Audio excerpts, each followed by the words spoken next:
আর এদিকে আরজিকর কাণ্ডে নিজের পুলিশকেই সময় বেঁধে দিলেন মুখ্যমন্ত্রী মমতা বন্দ্যোপাধ্যায়, মানে পুলিশ মন্ত্রী মমতা বন্দ্যোপাধ্যায়। রবিবারের মধ্যে তদন্তের কিনারা না হলে সিবিআইকে দেওয়া হবে তদন্ত ভার।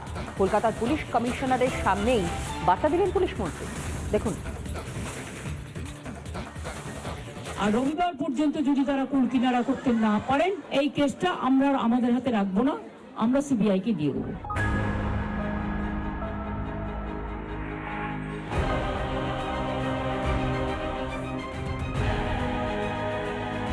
অভয়াকাণ্ডে পুলিশের ভূমিকায় বিতর্ক মাথাছাড়া দিতেই নিজের পুলিশকেই সময়সীমা বেঁধে দিলেন মুখ্যমন্ত্রী।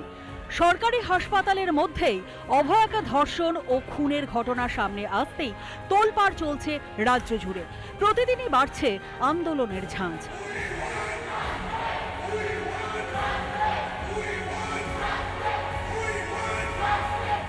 বিভিন্ন মহলে প্রশ্ন উঠছে পুলিশের কাজ নিয়ে। বড় কোনো বিষয় কি আড়াল করতে চাইছে কলকাতা পুলিশ? এই নিয়ে প্রশ্ন উঠতেই পুলিশ কমিশনারকে পাশে নিয়ে ডেডলাইন দিলেন মমতা বন্দ্যোপাধ্যায়। পুলিশ যত তাড়াতাড়ি সম্ভব দোষীদের গ্রেপ্তার করবে।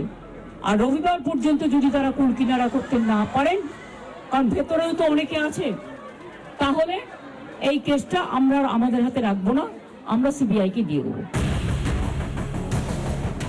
বারবার অভিযোগ উঠছে একজন নয়, বৃহস্পতিবার গভীর রাতের বর্বরোচিত ঘটনায় জড়িত একাধিক। পরিস্থিতি হাতের বাইরে চলে যেতে পারে এমন আশঙ্কা থেকেই কি সিবিআইয়ের কথা মনে পড়ল মুখ্যমন্ত্রী? কিন্তু 6 দিন পর প্রমাণ সব মিলবে তো? এক তো হচ্ছে অত্যন্ত তৎপরতার সঙ্গে সমস্ত কাজ সম্পন্ন হয়েছে, পোস্টমর্টেম হয়ে গেছে, দেহ জ্বালিয়ে পুড়িয়ে দেওয়া হয়েছে। এরপরও আরও 5টা দিন যেখানে পুলিশ একদিন সময় নিয়েছিল শুধুমাত্র ব্লুটুথ ফোন খুঁজে বার করতে, সেখানে পুলিশ আরও এতদিন সময় নিলে, আরও 1 সপ্তাহের ওপর সময় নিলে আদেও কোনো রকমের কোনো তথ্য প্রমাণ বার করার জায়গায় কি শত বড় সিবিআই অফিসার এলেও তার কাছে কিছু থাকবে? এটা একই ব্যাপার হয়ে গেল। সিবিআই যদি তদন্ত নেয়ও তাহলে তারা এসে পাবেটা কি? সোমবার নিহত চিকিৎসকের বাড়িতে গিয়েছিলেন মুখ্যমন্ত্রী। পরিবারের সঙ্গে কথা বলার পর তিনিও মানলেন আরজি করের ঘটনায় জড়িত অনেকেই। পুলিশ যত তাড়াতাড়ি সম্ভব দোষীদের গ্রেপ্তার করবে। আর রবিবার পর্যন্ত যদি তারা কুল কিনারা করতে না পারেন, কারণ ভেতরেও তো অনেকে আছে। এদিকে যে বিনীত গোয়েল রবিবার পর্যন্ত এক দাবি করেছিলেন, সময় পার হতেই খেলেন ডিগবাজি। আগামী 4-5 দিনের মধ্যে যদি আরো কেউ থাকে, আমরা নিশ্চয়ই ওদের সবাইকে আমরা নিশ্চয়ই অ্যারেস্ট করতে পারবো। যারা কর্তব্যরত মহিলা চিকিৎসককে সুরক্ষা দিতে পারে না, তারা দেবে সুবিচার। আদৌ সুবিচার পাবে তো অভয়ার পরিবার? নাকি বুক ফুলিয়ে ঘুরে বেড়াবে ধর্ষক খুনিরা? রিপাবলিক বাংলা। আর এদিকে আরজিকর কাণ্ডের প্রায় 2.5 দিন পর অধ্যক্ষ পদ থেকে সরে দাঁড়ালেন সন্দীপ ঘোষ। ছাড়লেন রাজ্য সরকারের চাকরিও। পদত্যাগ করতেই এদিকে মুখে সাফাই, সেই সঙ্গে ষড়যন্ত্রের তত্ত্ব শুনতে পাওয়া গেল এই পদত্যাগী অধ্যক্ষের মুখে। আমাকে কেউ বাধ্য করেনি, আমাকে বাধ্য করেছে আমাদের আরজিকরের ছাত্রছাত্রীদের আবেগ, আমাকে বাধ্য করেছে রাজ্যবাসীর সোশ্যাল মিডিয়ার বিভিন্ন পোস্ট। আমাকে কোনো সরকারি কর্মচারী, কোনো মন্ত্রী আমাকে ফোন করেননি বা আমাকে বাধ্য করেন রেজিগনেশন দিতে। আমি স্বেচ্ছায় রেজিগনেশন দিচ্ছি।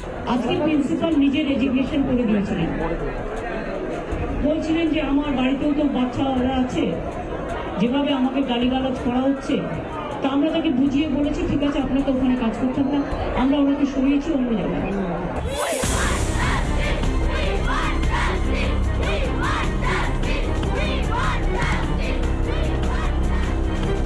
মিথ্যা, মিথ্যা আর মিথ্যা। সন্দীপ ঘোষ বলছেন নৈতিক দায় স্বীকার করে পদত্যাগ করেছেন তিনি, কিন্তু রাজ্যের মুখ্যমন্ত্রী তথা স্বাস্থ্যমন্ত্রী তো বলছেন অধ্যক্ষকে অন্য জায়গায় সরানো হয়েছে।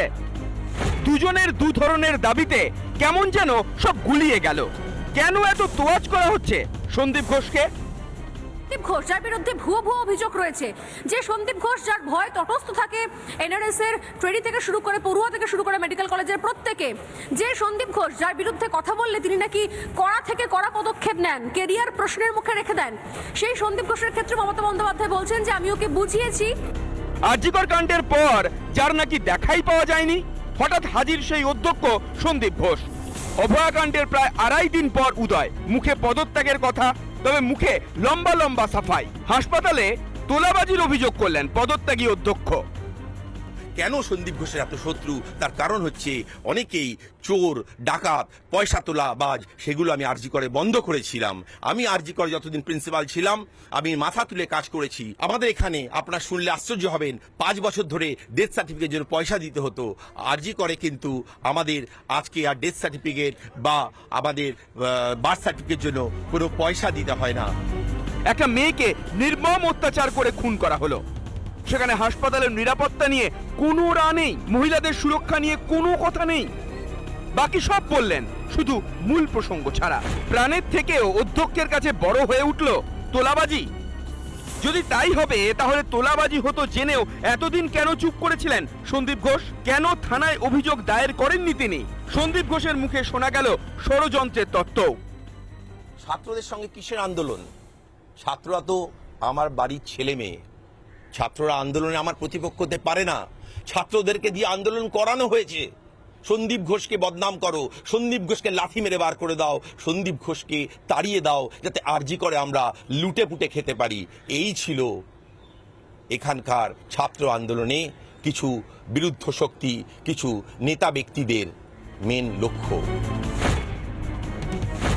সিভিক ভলেন্টিয়ার হয়ে কিভাবে সেমিনার হলে ঢুকে পড়লেন অভিযুক্ত সঞ্জয় রায়? কেন সেমিনার হলে কোনো সিসিটিভি ছিল না? আরজি করের করিডোরে কোনো সিসিটিভি নেই কেন? হাসপাতালে মহিলাদের নিরাপত্তা কোথায়? অধ্যক্ষ হিসেবে তাহলে এতদিন কোন দায়িত্ব পালন করেছিলেন সন্দীপ ঘোষ? সাংবাদিকদের সামনে অভয়ার প্রকৃত নাম নিলেন 9 বার। সর্বোচ্চ আদালতের নির্দেশও কি জানা নেই সন্দীপ ঘোষের? তবে পদত্যাগের দিনও বেশ আত্মবিশ্বাসী দেখালো সন্দীপ ঘোষকে। এত কাণ্ডের পরও কোথা থেকে আসে এত আত্মবিশ্বাস? রিপাবলিক বাংলা। এ যেন তিরস্কার নয়, পুরস্কার।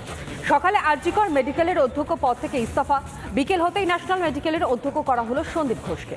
সোমবার সন্ধ্যায় নতুন করে এই বিজ্ঞপ্তি জারির পরেই আরজিকরের প্রাক্তন অধ্যক্ষ সন্দীপ ঘোষের কুশপুতুল পোড়ালো আন্দোলনরত ডাক্তার। ছিলেন আরজিকর মেডিকেলে, এখন এলেন ন্যাশনাল মেডিকেলে। ন্যাশনাল মেডিকেলের অধ্যক্ষ করা হলো সন্দীপ ঘোষকে। আরজিকরের চিকিৎসককে খুন ধর্ষণ কাণ্ডে বারবার খবরে এসেছে অধ্যক্ষের ভূমিকা। বারবার অধ্যক্ষের পদত্যাগের দাবিতে গর্জে উঠেছেন আন্দোলনকারীরা। আর সেই সন্দীপ ঘোষকেই আরজিকর থেকে সরিয়ে এনে ন্যাশনাল মেডিকেলের অধ্যক্ষ করা হলো। সন্দীপকে অন্যত্র অধ্যক্ষ তো করা হলোই, রদবদল হয়েছে আরো কয়েক জায়গায়। আরজিকর হাসপাতালে নতুন অধ্যক্ষ হলেন সুফ্রিতা পাল। সন্দীপ ঘোষের জায়গায় আনা হয়েছে তাকে। অন্যদিকে ন্যাশনাল মেডিকেলে যিনি অধ্যক্ষ ছিলেন সেই অজয় কুমার রায়কে বদলি করা হলো স্বাস্থ্য ভবনে। আরজিকর কাণ্ড নিয়ে আন্দোলন শুরু হওয়ার পর থেকেই আন্দোলনকারীদের নিশানায় ছিলেন সন্দীপ। তার বিরুদ্ধে হাসপাতালে বিভিন্ন দুষ্কর্মের সঙ্গে জড়িত থাকারও অভিযোগ উঠেছে।